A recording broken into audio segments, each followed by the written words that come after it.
Hi everybody, I'm David, and in the next 13 lectures I'm gonna torture you with ADS-CFT. So ADS-CFT is really like the old name for this. So now people prefer gauge-gravity duality, which is supposed to be more general. So ADS-CFT is really talking about ADS and then conformal field theory, and I know some strange things happening in between the two. But now people believe that this is much more general duality, and basically like for suitable gauge theories you will find suitable gravity dual, and so that's why gauge gravity duality.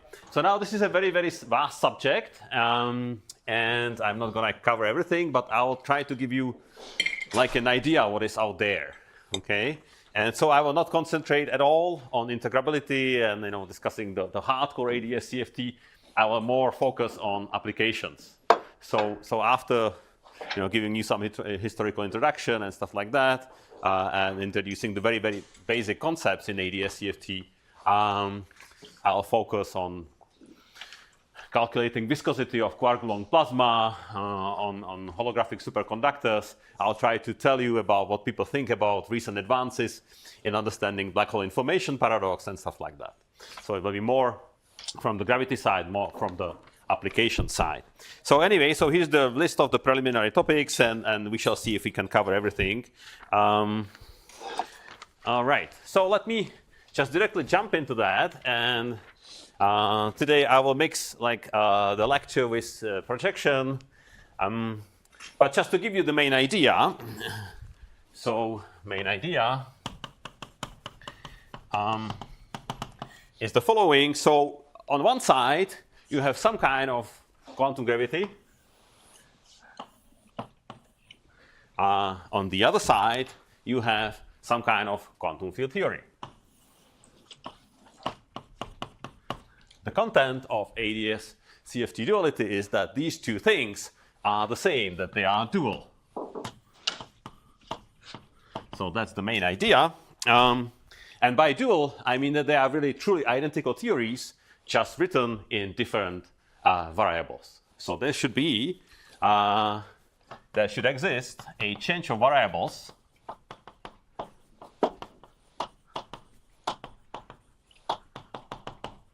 how you translate degrees of freedom on this quantum gravity side to the degrees of freedom on the quantum field theory side.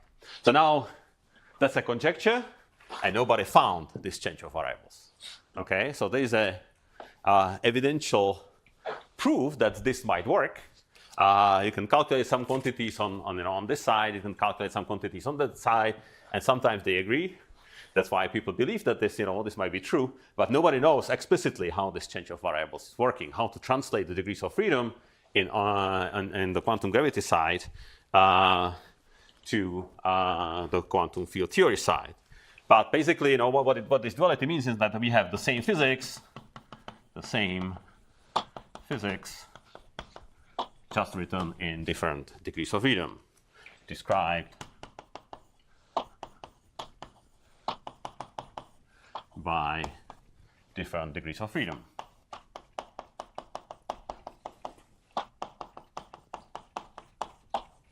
So that's the idea, degrees of freedom.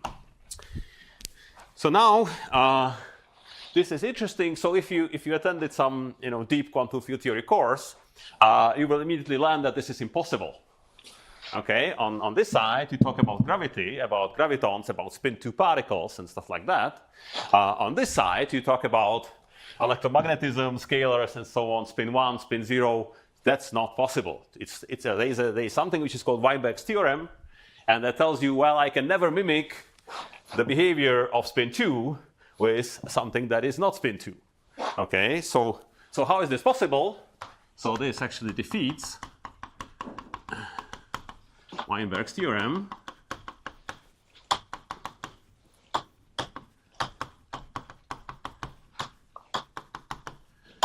because the two theories do not live in the same space-time dimension, because this duality is holographic.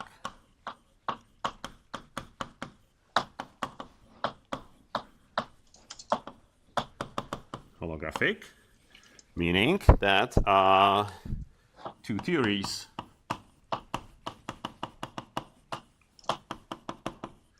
live in different space-time dimensions.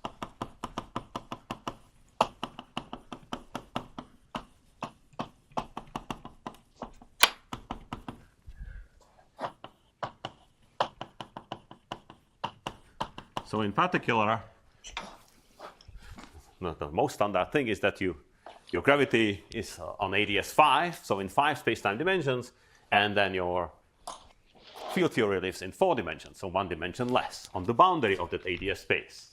Okay, and that sort of, this holographicity sort of allows you to defeat this Weinberg's theorem, which says I cannot basically mimic the behavior of gravity with graviton is not a composite particle. I cannot mimic its behavior by considering other like photons and other particles for scalar field and whatever, right? So I cannot do that. And what people laugh about this duality is that it's very practical.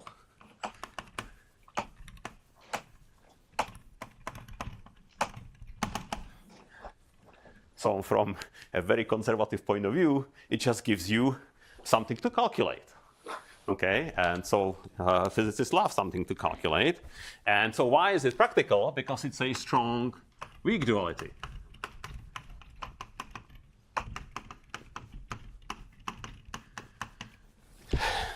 And so on one hand, the most traditional thing is that you have the weak gravity. So weakly coupled, something that is described very well by Einstein's general relativity or whatever. So weak, let's say classical gravity is dual to strongly coupled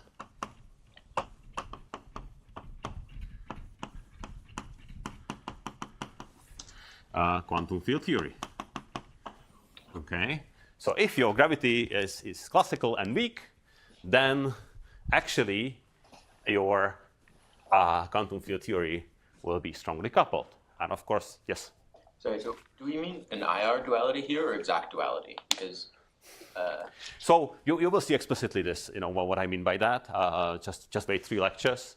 So we'll be taking some limits, and of course, the conjecture is that this is true for any coupling and stuff like that. But this you can calculate, and so you can learn about strongly coupled QFT, and this is the way people are using this duality, like very practical way. Okay, so this is simple to calculate, and you learn about something that is not simple about this strongly coupled QFT. This is very vague at this point, but it will become more concrete. And so this is simple. This is typically hard, and people have been using this. So simple calculations on the classical gravity side can tell you, for example, about quark gluon plasma, which is strongly coupled and difficult to calculate. It can tell you about strongly coupled condensed matter systems like high TC superconductors and so on, which are also believed to be strongly coupled. And so people simply have been using this duality, like I can calculate something very, very simply here, and perhaps it will tell me something about a very, very strongly coupled regime of quantum field theory, which I don't understand. So of course, the most traditional approach to quantum field theory is the perturbation. Right, so you do perturbation expansion, and that's weakly coupled. You can do it when it's weakly coupled, but when it's strongly coupled, typically that fails, and you have to use some other approach. And the most useful approach, I think, has been this through the ADS-CFT correspondence. Okay, so now it's also a very, very rich subject. You see that we here talk about quark gluon plasma, very, very nice, complicated system.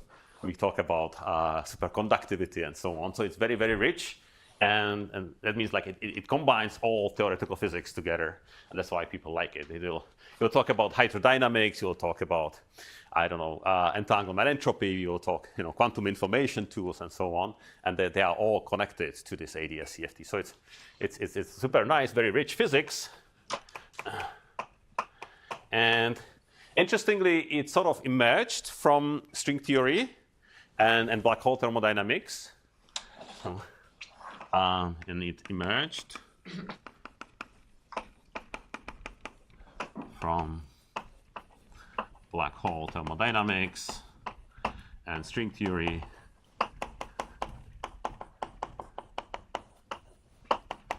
and so on. But again, nowadays it's believed to be something much more universal, something that goes beyond string theory, that goes beyond the original ideas developed in black hole thermodynamics and so on. So my aim is to, in the first half of the course, to give you like a historical introduction. So I will basically start here. I will tell you what are the interesting concepts of black hole thermodynamics that sort of, evolved the idea of this ADS-CFT. Then I will tell you about the historical derivation of ADS-CFT from string theory. You will see that I will be very imprecise. If you haven't taken any course in the string theory, it doesn't matter. You will just have 6 cartoons, and that will tell you everything you need to know about string theory. But nevertheless, it's not a derivation. It's like a motivation more, right? So nobody knows how to derive it. Nobody knows how to prove this duality because you don't have this explicit change of variables, but you can motivate it. Okay, and so I think I hope to give you an idea how this actually emerged and how this was motivated. Yes? So I suspect there are 2 ways to think about this duality. One is the top-down construction that you're referring to from string theory. But if I think from a bottom-up approach, I could say that the CFT is the UV completion of gravity, and then there's nothing to prove, right? You can define it that way, yeah. So sometimes people define what they mean by quantum gravity precisely by saying it's just a dual of this. Yeah, exactly. So yeah, there is like very, yeah, sure. It's a definition. It's proved by definition, right? I define something, and then it must be true. So I agree. So anyway, so let's now. What I want to do today is I want to start here, and I want to discuss some basic review of black hole thermodynamics. Hopefully you've seen most of the concepts, but maybe some of them will be new. So can you please help me? Maybe it doesn't work. Okay, I'll connect it this way. Yep. Questions in the meantime? Is there an example of duality that is incomplete, like for sure? So here we don't know if it's complete or not yet, but maybe there is an example. I mean, the simplest example of duality in physics would be, for example, electromagnetic duality, right? If you have sourceless vacuum Maxwell equations, right, I can change the electric intensity to B and B to minus E. So I'm changing electric degrees of freedom to magnetic ones and vice versa. And this will be an exact duality of this, sourceless Maxwell equations. And it's also, yeah, I think it's also a strong weak duality. Yeah, but what about the incomplete one? Say we know that in some regime it's dual, but then we find out that, actually no. Oh, I don't know. Okay, I don't know. Let's think. So, lightning review of black hole thermodynamics. So, I'm going to tell you about the basic fundamental things, and I hope that you have seen them in Bruce's gravitational physics course or in some other courses. I'll tell you about the Euclidean magic, how we can derive these things, although the procedure is completely mad and doesn't make any sense and whatsoever, but it gives you the right results. And then I'll tell you some examples. Okay, so let me start with this famous quote of Arthur Eddington that says, well, if someone points out to you that your pet theory of the universe is in disagreement with Maxwell equations, then so much the worse for Maxwell equations. If it is found to be contradicted by observation, well, these experimentalists do bungle things sometimes.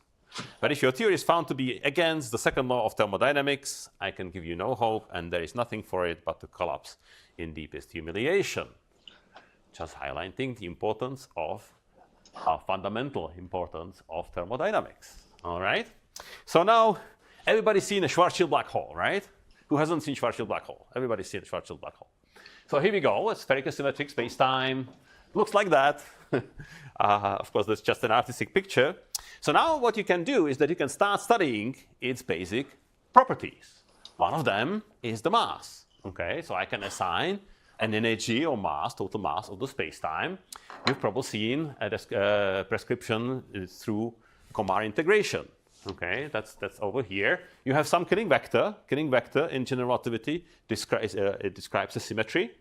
You know that there is a Noether's theorem. If you have symmetry, you have conserved quantity.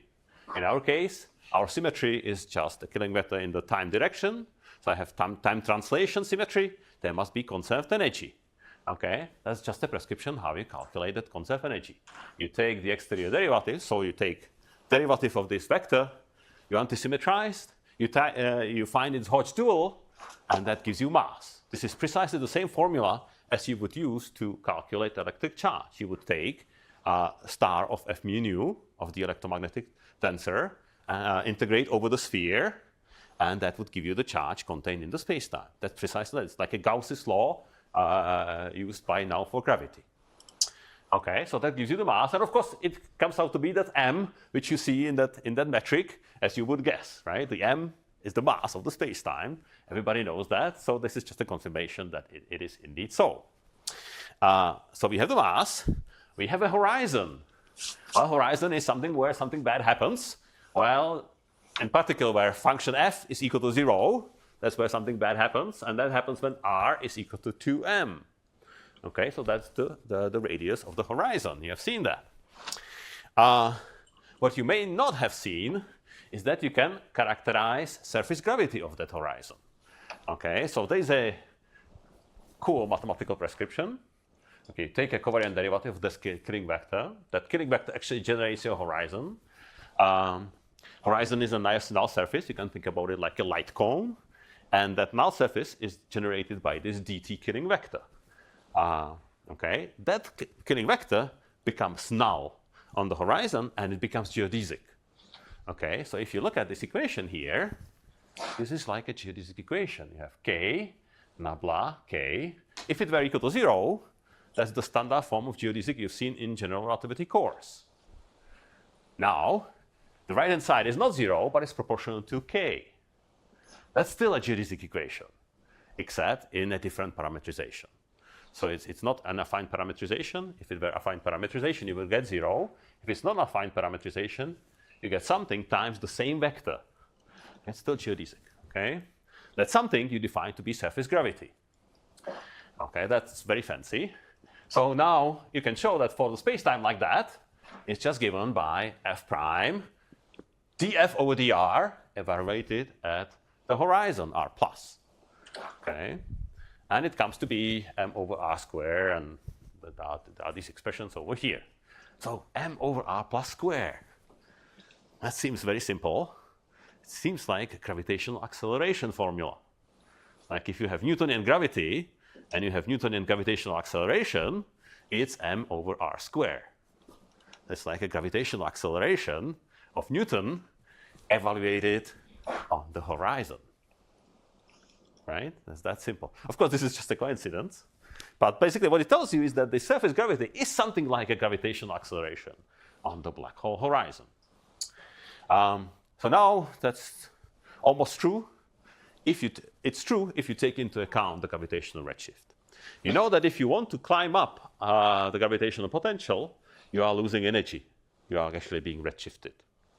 Okay, so you have something that is very, very energetic, close to the gravitational source. When it tries to climb up, it loses energy, right? So actually, this thing here is like a gravitational acceleration, but redshifted to infinity. Okay, there's a nice physical realization of this. Like you want to hang a test particle, and you want to hold it on the horizon. So now, if you hold it on the horizon, you would need an infinite force. Okay, because everything is falling down, only the light can stay on the horizon and stuff like that. It tries to fall down. So you would need an infinite acceleration. However, now let's imagine that I put that test particle and I hang it on a massless string. Okay, and then I hold the string somewhere, not on the horizon, but a little bit further away from the black hole. Then the force decreases. If I go even further, the force decreases. If I go to infinity, it's precisely this force for test a unit massless particle, unit particle. Okay, so the surface gravity is like how much force do I need to apply if I want to hold at a unit mass test particle on the horizon through a massless string at infinity. Okay, so that's what the surface gravity is. Very good. So we have surface gravity. Anyway, it's like a gravitational acceleration on the horizon. Finally, you can calculate how big the horizon is. Well, you say, I take that metric, I calculated a t equal to constant, so t is gone. The horizon is located at r equal to r plus, so r is gone. So I just have r plus squared d omega squared. That's my metric on the horizon. That's my induced metric on the horizon. So now I take the determinant of that metric, and that gives me the area of the horizon. It's always you calculate the area through the determinant of the metric, and blah, blah, blah. And it comes out to be 4 pi r plus square. Easy peasy, right? I'm just calculating the surface area of the sphere. Very good. So I have all these quantities. Here they are written again. You have the surface gravity, you have the area, you have the horizon, you have the mass. Now, ingenious idea, right? If you don't know, you start differentiating. Okay? So let's differentiate m. Well, it's given by r plus over 2, so it's dr plus over 2. Let's differentiate area. 8 pi r plus dr plus. Okay, now you stare at that, and you find an amazing formula. Okay, this is the first law of black hole mechanics. Okay, dm is equal to kappa over 2 pi dA over 4. Now you can start thinking about it. Well, it could describe a nice physical process. I have a black hole, I throw something in. As a result, the mass of the black hole changes, like that. And the black hole becomes bigger because I throw something in, the area a little bit increases, that's the change in the area. And the proportionality here is given by the surface gravity over 2 pi. Okay, so that's the physical process you might be describing by this nice first law. Questions? Everybody happy? So far, everybody happy? We just derived the first law of black hole mechanics. So of course, now there is much more complicated result due to these gentlemen, Bardeen, Carter, and Hawking in 1973. So what they did is that they didn't do it just for Schwarzschild. They did it for a generic rotating and possibly charged black hole, right? And what they've shown is the following laws of black hole mechanics. Well, first, surface gravity. That's this, definition through the generator of the horizon, null geodesic and stuff like that. It has to be constant, no matter what happens on the black hole horizon. So if you have Kerr looks a rotating black hole. It looks very different if you start moving the theta direction, right? In the equatorial plane, it looks one way. If you move from the equatorial plane, it looks much more complicated and stuff like that. Nevertheless, if you calculate the surface gravity, it will be a constant on the horizon. It will not be theta dependent, as you might think. Okay, that's the zeros law. Similarly, omega, well, anyway. First law. Well, we have seen already the first part. dm is to kappa dA. But then you also can have some standard quark terms. Like if your black hole is rotating, it has some angular velocity omega of the horizon, and it has some angular momentum carrying at infinity, j. So you will get an energy-like contribution omega dj. If it's charged, you can have term phi dq. Phi is the electrostatic potential on the horizon, or more precisely, it's the difference between the electrostatic potential at infinity and on the horizon. And q is the charge the black hole can carry. Okay, and so then you have phi dq term. And it's just an energy balance. But also it tells you if I have rotating and charged black hole, now I throw in a stuff which not only carries some mass, but also angular momentum and charge. This is how the black hole responds. It will increase its area, it will change its angular momentum, it will change its charge, like that. All right, so then there is a second law shown by Hawking that the area of the black hole never decreases. dA is greater or equal than 0, provided some energy conditions for the matter hold, and so on. And finally, there's a third law, still in this, people still discuss whether that's true or not.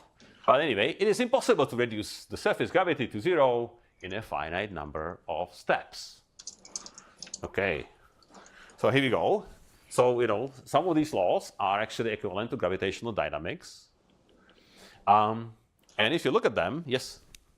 Reduce kappa. Reduce kappa. No. So kappa is the surface gravity. So now the statement is, for example, if you have Schwarzschild and you throw in a little bit of charge, you create Reissner-Nordström. Okay? The surface gravity of Reissner-Nordström will be slightly smaller than of Schwarzschild. Okay? So you have just, by this process, you just reduced the surface gravity of the black hole. Similarly, if you throw something which carries angular momentum, from Schwarzschild you create like very, very slowly rotating Kerr. But again, the surface gravity of the black hole will decrease. Okay, so now the statement is, I cannot do it all the way to 0, so that the surface gravity is 0, by doing a finite number of physical processes. But like, if I just roll a bunch of electric charge there, that's stronger than gravitation. Exactly. So you people have been discussing for 30 years or 40 years whether this is possible. That I, for example, really can. So the thing which has kappa equal to 0, it's called extremal black hole. So you have extremal Reissner-Nordström or extremal Kerr black hole and stuff like that. And the question is, can you get it by a physical process? And what people believe is that you cannot. That you always end up with something which is nearly extremal, but not exactly extremal. All right, but if you look at these things, these look precisely like the laws of thermodynamics. If I can somehow associate the area of the horizon with an entropy, then this is just the entropy never decreases. And then I would have to associate kappa, the surface gravity, with the temperature of the black hole. Okay? So then if I can do this, then this is just the laws of normal thermodynamics as we know them. But Hawking argued, no, this is not true, it's just an analogy. Classical black holes are black. They know nothing about thermodynamics. This is just a coincidence. Okay, so that's, well, if I throw something in the black hole, I don't heat it, it just swallows.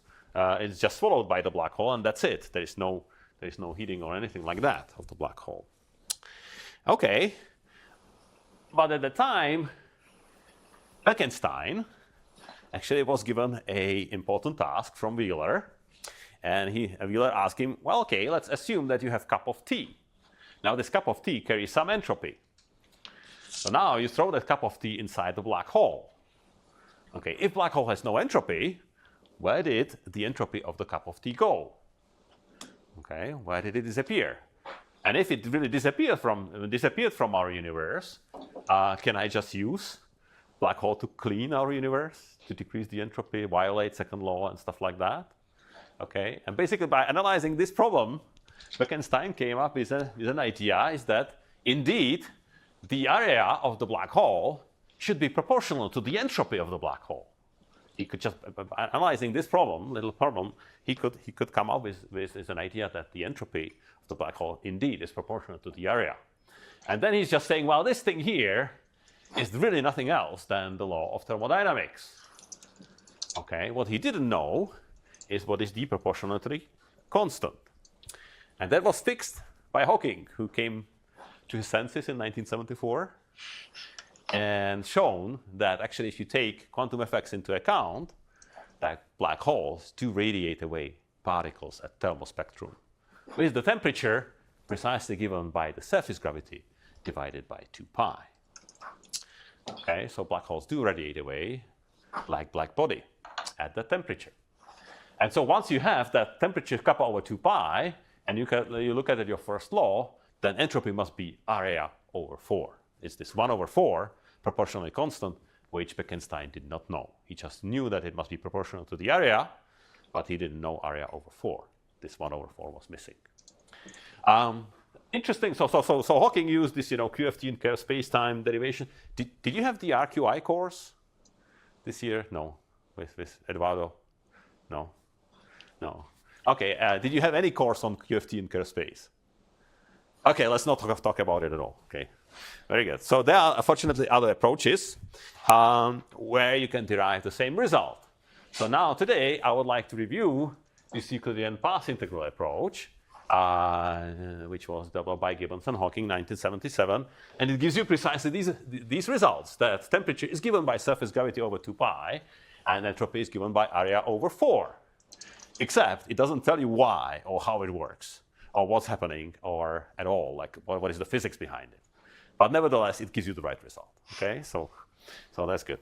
But anyway, once you know that this is true, then the laws which you've seen before are just the laws of standard thermodynamics, not the laws of black hole mechanics, but just the laws of normal thermodynamics. Everybody happy? So this is how it historically went. Few more words about entropy. If you've seen a talk by Rob Myers, you've probably seen this. I've stolen it from him. This is the most beautiful formula ever constructed in theoretical physics. Is this, Bekenstein area law. And I recovered the units, and you see that it really combines the whole of theoretical physics. It knows about relativity, it knows about the speed of light. It knows about the Boltzmann constant, hence the statistical mechanics. It knows about gravity, there's G Newton, and it knows about H bar, about quantum mechanics. So it's really, really, really beautiful formula. By the way, there was a discussion when Hawking died, what should be engraved on his tomb, whether it should be this entropy formula or the temperature formula. What do you think? So who thinks that in the end there is temperature formula? Who thinks that there is an entropy formula? Very good. So in the end, there is temperature formula. Okay. but for example, on page, we really argued it should be this one. But it's true that, sort of Bekenstein knew it before Hawking, except this 1/4. So I don't know. Anyway, so now if you look at this formula and you introduce the standard Planck units, okay, so I combine my fundamental constants G and H bar and C into something that has units of length. This is the Planck length, okay? So that's the unique quantity here.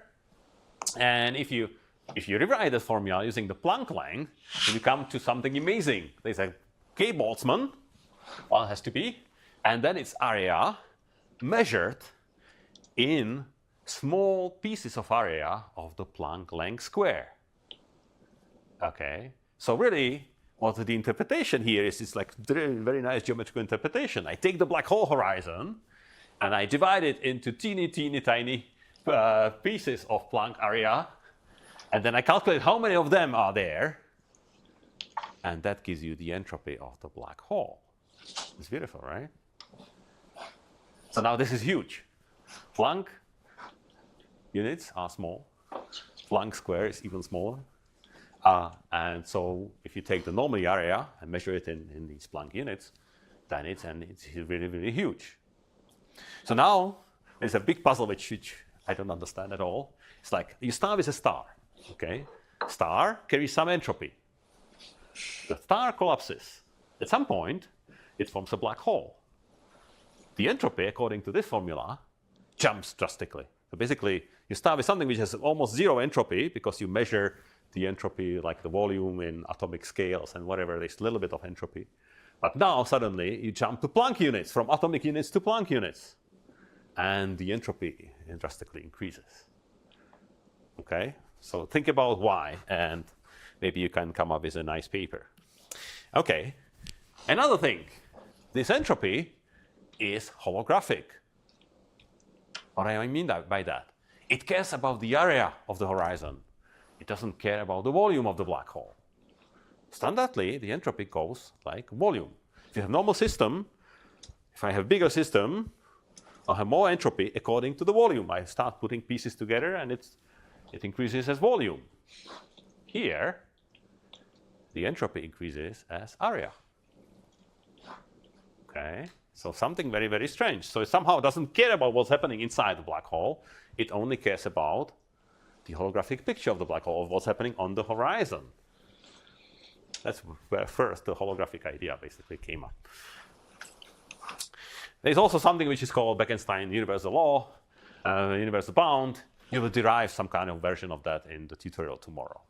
Okay, it basically tells you, well, if I want to put more entropy than area over 4, I'll create a black hole, and I can never violate this. So it gives you an upper bound how much entropy in a given system can be, but it's in these Planck units, right? You measure this area in the Planck units, so it's really, very huge. So it's not really a big restriction for normal systems. So normal systems have teeny tiny entropy, and so this is like a huge, huge number which you never violate. But we will discuss this in the tutorial. All right, questions? So now what really Hawking has on his tomb is this thing here, and it's the temperature. So now if you look at the temperature, I showed you the formula. It's like the surface gravity goes like 1/m. Okay? If you calculate it for an astrophysical black hole, or the solar mass black hole, then you find this number, 6 times 10 to minus 8. Okay? So astrophysical black holes have temperature 10 to minus 8 Kelvin. That's not very much. It's not very astrophysically relevant. All right? So in fact, we know that our universe is penetrated by a cosmic microwave background of the temperature something like 3 Kelvin. This is much, much smaller than that, right? So now you may be asking how big the black hole has to be so that you have the temperature of the microwave background. Okay, now you see that the temperature goes like 1/m. The smaller the black hole is, the bigger the temperature. So actually, if you have something like the size of the moon black hole, so much, much more than astrophysical black hole, then that would have temperature about 3 Kelvin. But you also see that if I go with m to 0, and I still trust this law, then I have huge temperature. Okay? So this is the reason why people thought, like, well, they were not worried when they were building the Hadron Collider, that even like by smashing these protons, if they create a black hole, well, these black holes, if Hawking radiation exists, they would be very, very small. They would have huge temperature, and they would immediately evaporate. So people were sort of okay with the idea of creating black holes in the collider, because if the Hawking radiation doesn't exist and you create a black hole, you are in trouble, right? This black hole starts eating everything, and so on. So anyway, so remember that the temperature goes like 1/m, and if you have teeny tiny black holes, they immediately evaporate, and the large astrophysical black holes, they stay there and they just evaporate very, very slowly. So how slowly? Again, if you believe in this law, and you believe in Stefan Boltzmann law for the black body radiation, you can get an estimate. Okay, change in energy is given by the sigma, the Boltzmann constant, T to the 4 times the area of the black hole. Okay, so now the area of the black hole goes like the horizon square. That goes like m square. Temperature goes like 1/m. So the whole thing goes like 1/m square. Okay, so now if I integrate it, put m on the left-hand side, put t on the right-hand side, I get the temperature, that the time goes like m cubed. And if you evaluate all the units, it gives you m measured in solar masses times 10 to the 71 seconds. So for an astrophysical black hole of m equal to m sun, you get 10 to the 71 seconds. That's much longer than the age of the universe. Okay, so again, this is not a very important thing. In fact, if you had really small, something which is called primordial black holes created in the early universe, they would be evaporating by now. But the astrophysical ones, the large ones, they just stay here forever. They are completely stable with respect to this. They would just evaporate, only very, very small. All right, questions? 2 more remarks on this. 1 over m. Temperature is 1 over m. This is really bad. Why is it bad? Okay, imagine, well, you can calculate the specific heat. Again, the entropy goes like area square, area that goes like r plus square, T goes like 1 over r plus. You find there is a negative 1 over T square. Okay, the specific heat is negative. That's not common for our ordinary thermodynamic systems. Typically, if you have a system, a normal system, you put an energy in it, the system heats up. The temperature rises. If I put energy, the system gets warmer. Here, I put more energy, more mass. The temperature decreases because the temperature goes like 1 over m. Right? So that's bad. In particular, it means you cannot have stable equilibrium situation. Like, let's say you imagine even a very hypothetical example that you have a black hole and that radiates away the particles at that given temperature. Maybe there's an incoming flux of other particles at the same temperature, so that whatever comes out of the black hole comes in as well. Okay? So now, is this a stable situation? Now I put a little bit more flux inside. Okay, if I put a little bit more flux inside, then the black hole consumes more energy, the mass increases slightly, the temperature decreases. Okay, so now because the temperature decreased, the flux of the particle coming from black hole also decreases. Right? But the incoming flux is the same. So again, I will absorb more energy, it will decrease the temperature, and so on and so on. So you drive away from equilibrium. Okay, so if you have negative specific heat, you cannot have a stable thermal equilibrium situation. Okay, so it's a problem.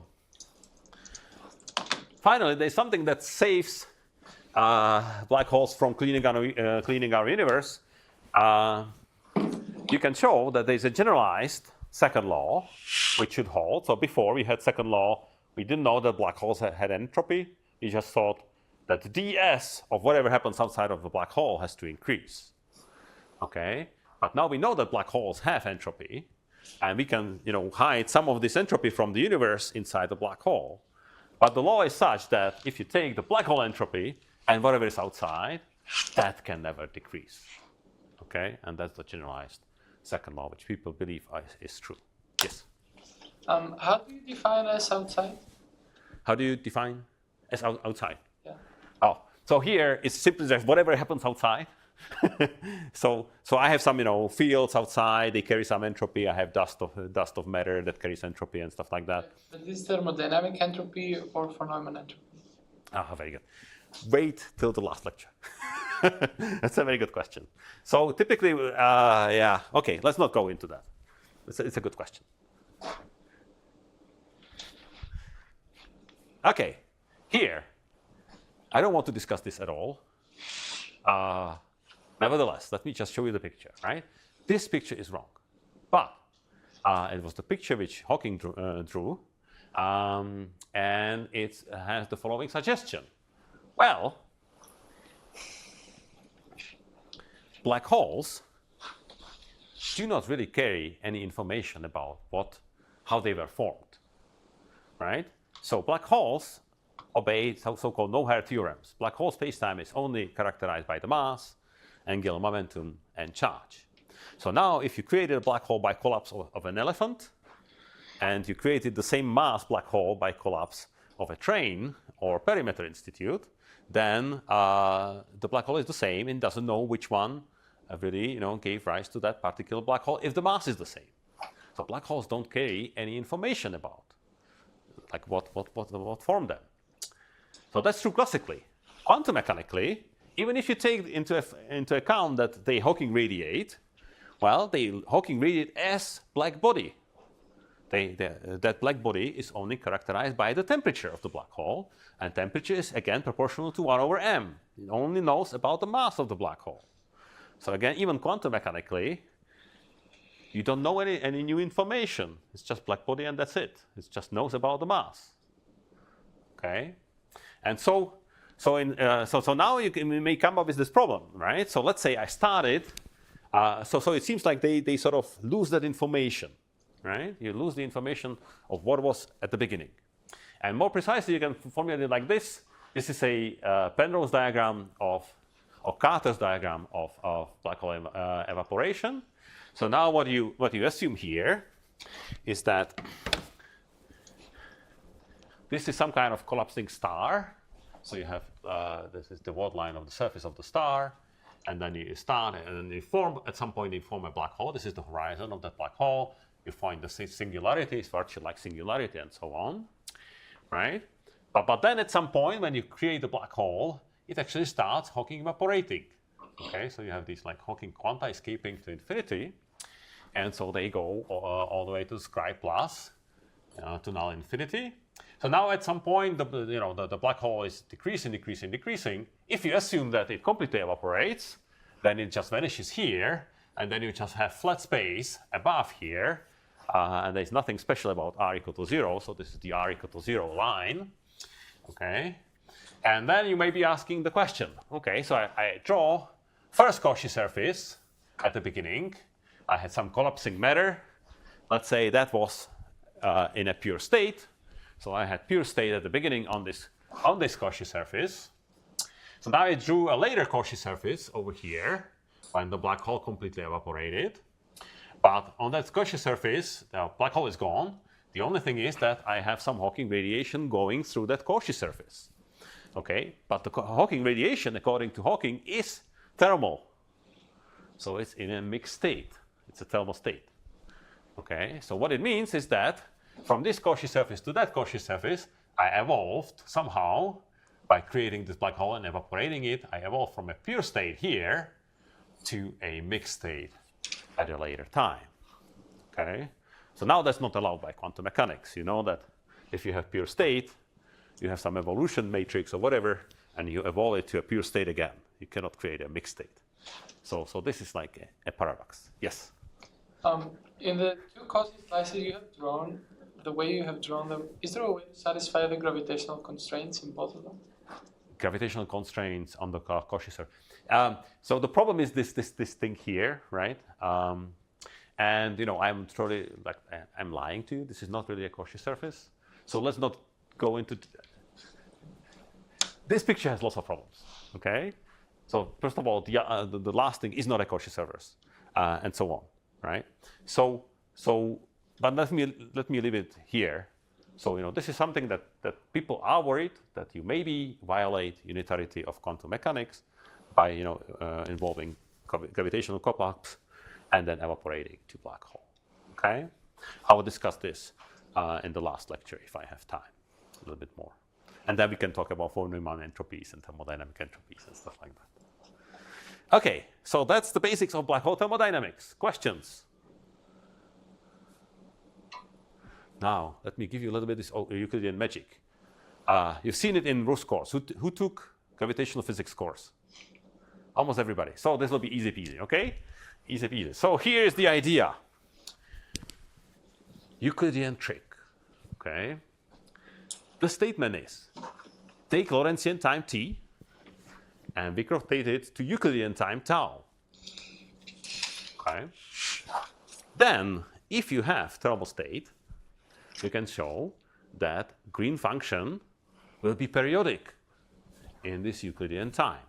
Okay, so it will be true that I calculate the green function, and I'll find that g of tau is the same as g of tau plus beta, where beta is the periodicity, and this periodicity is related to the temperature of the system by 1 over T.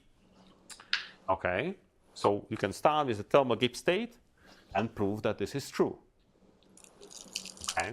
Now what I'll be doing is that I'll be taking this as a definition of thermal state. Sometimes you cannot define Gibbs state or whatever, but you can still talk about green functions.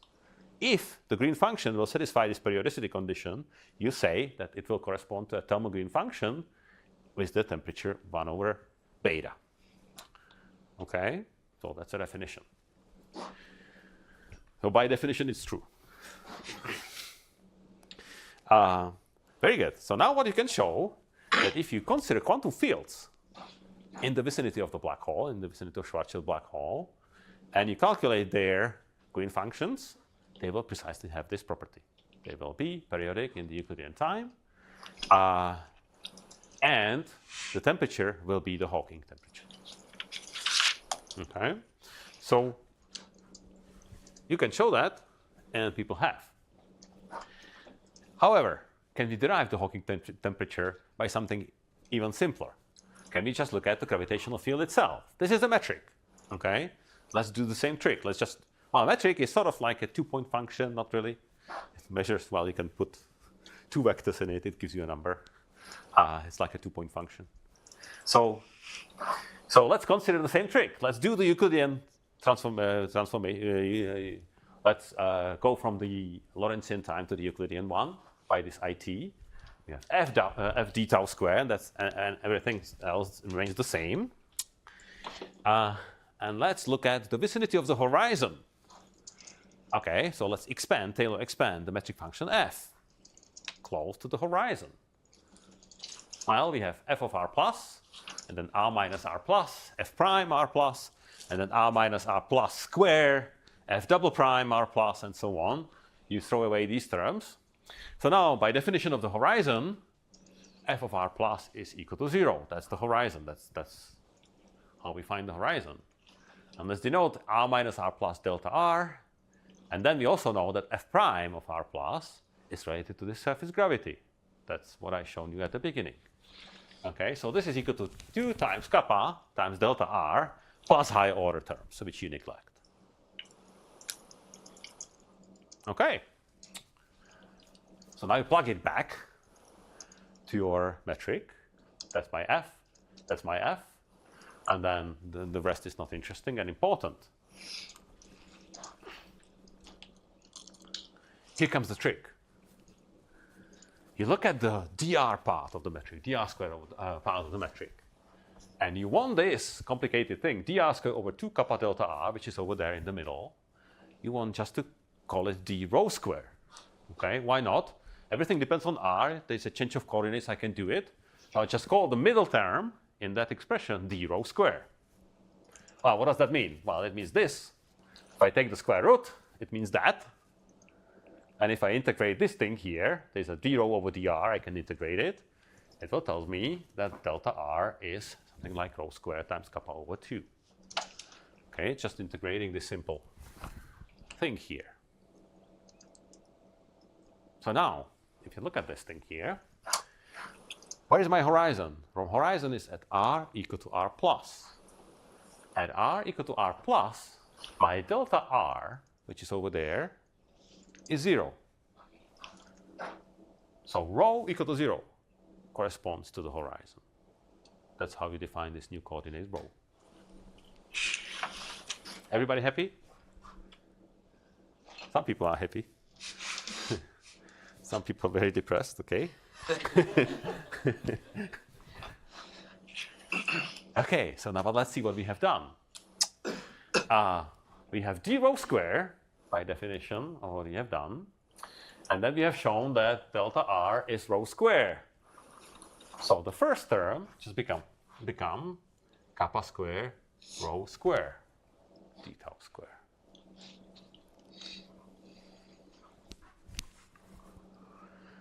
I can even more simplify this by absorbing this kappa, which is a constant, into tau. So if I do kappa times tau, and I denote it by phi, I have even simpler expression. I have rho square d phi square plus d rho square plus dr plus square d omega square. Right? This is it. But now this is beautiful. What is this? It looks like what? Any ideas? Spherical. It looks like a flat space written in spherical coordinates. Right? If I introduce rho and phi angle, right, this looks like a flat space written in spherical in polar coordinates. Right? However, there may be a problem. It would be a flat space if the angle phi has periodicity 2 pi. If it doesn't have periodicity 2 pi, let's say this is my origin, and if I don't have periodicity of 2 pi, I have a cone here. This means like here, this is the rho equal to 0 point, and here, this thing here would have smaller than 2 pi angle. Or I could, if I have 2 pi angle, it's like that. If I have less than 2 pi, I have that. If I have more than 2 pi, I have like a hyperboloid or something like that, which is difficult to do, right? But unless phi is identified with periodicity 2 pi, I may have like this conical singularity. At rho equal to 0, there will be some problem, unless phi is identified with periodicity 2 pi.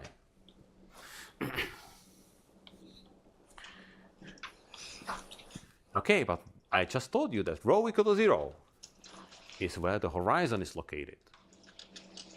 So in other words, the horizon would be singular if I don't have periodicity for phi, period 2 pi. Okay, otherwise it's singular. There's a conical singularity if this is not true on the horizon. So now what does that mean? Well, originally you know that, at least according to GR, there's nothing bad happening on the horizon. In the Lorentzian setting, you know that horizon is just a coordinate singularity. I can change coordinates and I can go freely through it. Right? It's not a special thing. It's just of the manifold. It's just I change coordinates and it's perfectly regular. Right? But conical singularity is a true physical effect. Right? So now the idea is like, if the original spacetime was non-singular on the horizon, also the Euclidean version of the spacetime has to be non-singular on the horizon. So I really have to have periodicity of 2 pi for this angle phi. Alternatively, you can look at that. Well, how would I create a conical singularity? Okay, you can create the conical singularity by putting some matter on the horizon. Right? If you put some delta-like source, in Lorentzian setting, you would create conical singularity by considering a cosmic string. Okay, if you have cosmic string, that would cut out some kind of angle from your space-time, you would have conical singularity, right? So, but you create that by putting some delta-like source on the axis, right? So again, not having periodicity 2 pi means I don't satisfy the Einstein equations on the horizon. I have to put some energy momentum tensor there. So you don't want to do that. If you don't want to do that, you have to identify phi with 2 pi. But phi is kappa times tau. So if I identify this with 2 pi, that means I identify tau with 2 pi over kappa. My Euclidean time has to be periodic. With this periodicity, that gives me that temperature. So, is it true that there's no scalars at the horizon that are singular? That there are no scalars. What do you mean by scalars? You mean like Kavichy invariants or? No. So horizon by definition is something that is regular. If you have, some problems on the horizon, that is not a horizon; it's a singularity, right? So for example, in string theory, you have like black holes which are, for example, which have scalar fields and stuff like that, and they blow up on the horizon. Then you have singular horizon. It's not a horizon of the black hole. The standard general relativity horizon, what you mean by that is perfectly regular region in the space-time where everything is nice and finite. Is just a matter of change of coordinates. I discovered that there's nothing wrong with the horizon. So you can't construct things to detect where it is. To Detect where the horizon is. Very good.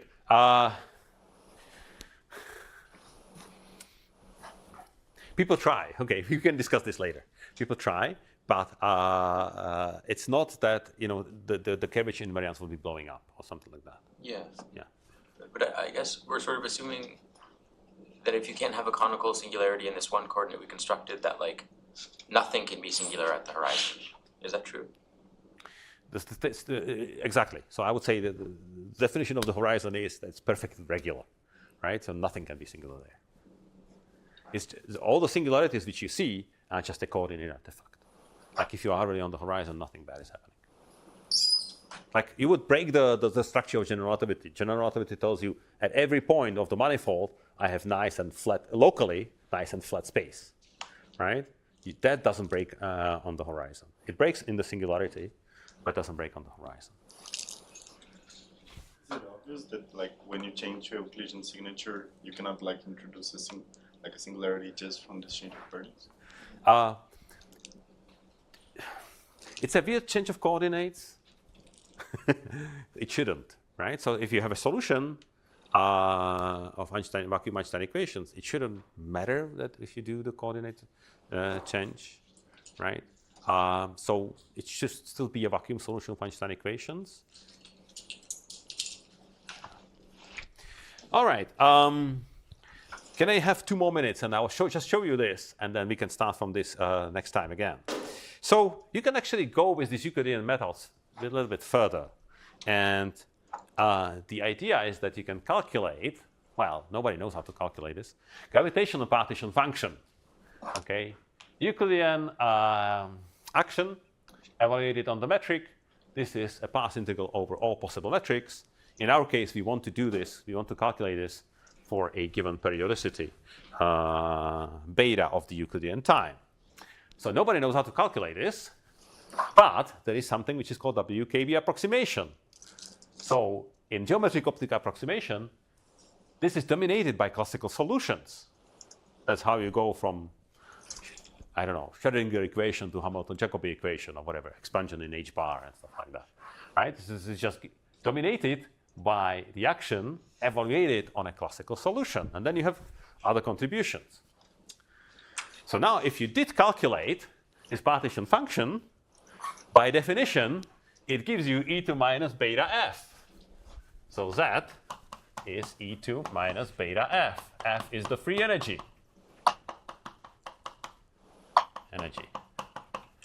Okay, if I can calculate that, this will be true. That's the definition of the free energy. Okay, now I don't know how to calculate it here, but if I approximate it like that, I see that the free energy is just given by the Euclidean action divided by beta.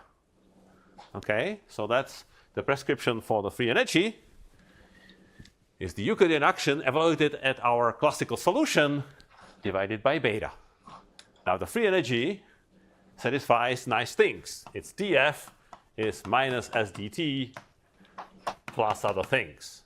So if I want to calculate the entropy of the system, I just do df over dt with a minus sign, which is this formula over here. Okay, so if I can calculate the Euclidean action for my gravitational solution, I can associate it with the free energy in this approximation, and then I can calculate the entropy of the space-time. Okay? So let me stop here. The question is the Einstein-Hilbert action the right action? And the statement is not quite. I will return to this point next time. You have to amend it with some additional terms. You have seen your Gibbons-Hawking term by Rose derived for the Dirichlet problem and so on. But once you do this, you actually evaluate this upgraded action, the well-posed action for your variational principle. If you do that, and you associate that action with the free energy for the Schwarzschild, you find that indeed you confirm the Bekenstein's area law. It's the area over 4. So let me stop here. Let me start from here tomorrow. So tomorrow we will finish the black hole thermodynamics, and then we start something else. Okay, questions?